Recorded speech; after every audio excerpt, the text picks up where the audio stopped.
جی بالکل ناظرین، آج اس وقت میں موجود ہوں نواب شاہ کے اچھم خواجہ پارک میں۔ یہاں پہ جو ہے مشہور شاعر عبدالحکیم ارشد کے جو ہے 7ویں برسی منایا جا رہا ہے۔ آئیے تو یہاں پہ جو موجود ہیں شاعر ان سے بات چیت کریں تو ان کا کیا کہنا ہے۔ عبدالحکیم ارشد صاحب سندھ کے ایک بہت بڑے مزاحمتی اور رومانوی شاعر تھے۔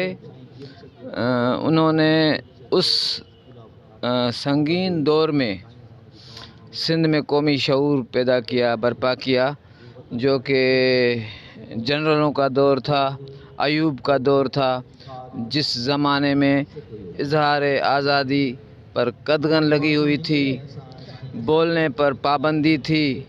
اس زمانے میں ارشد نے کہا کہ ہم بولنے والے ہیں، ہمارے لب آزاد ہیں، ہم حق اور سچ کے پیمبر ہیں۔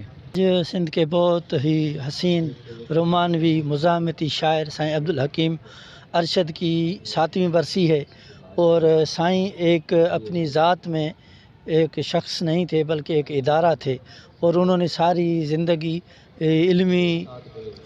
علم و درس و تدریس کے شعبے میں جو ہے انہوں نے خدمت سر انجام دی۔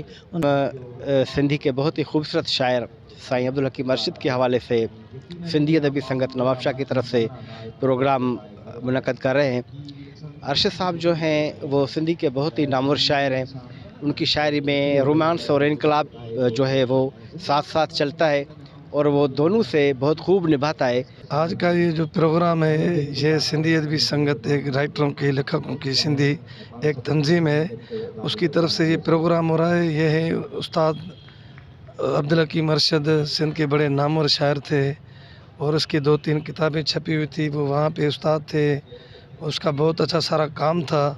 آج اس کی جو ہے 7ویں برسی تھی، برسی کے موقع پر آج ہم سارے دوست اکٹھے ہوئے ہیں اس کو یاد کرنے کے لیے، اس کو ٹریبیوٹ دینے کے لیے۔ جی بالکل ناظرین، آپ نے ادیب اور شاعروں کی بات چیت سنی تو ان کا کہنا تھا کہ عبدالحکیم ارشد سندھ کے بہت بڑے شاعر تھے جن کی بہت ساری کتابیں تھیں۔ ان کا کہنا تھا کہ ہم یہ 7ویں برسی ان کا منا رہے ہیں اور ہر سال ان کی برسی مناتے ہیں۔ کیمرہ ٹیم کے ساتھ سمیر شاہانی، وش نیوز، نواب شاہ۔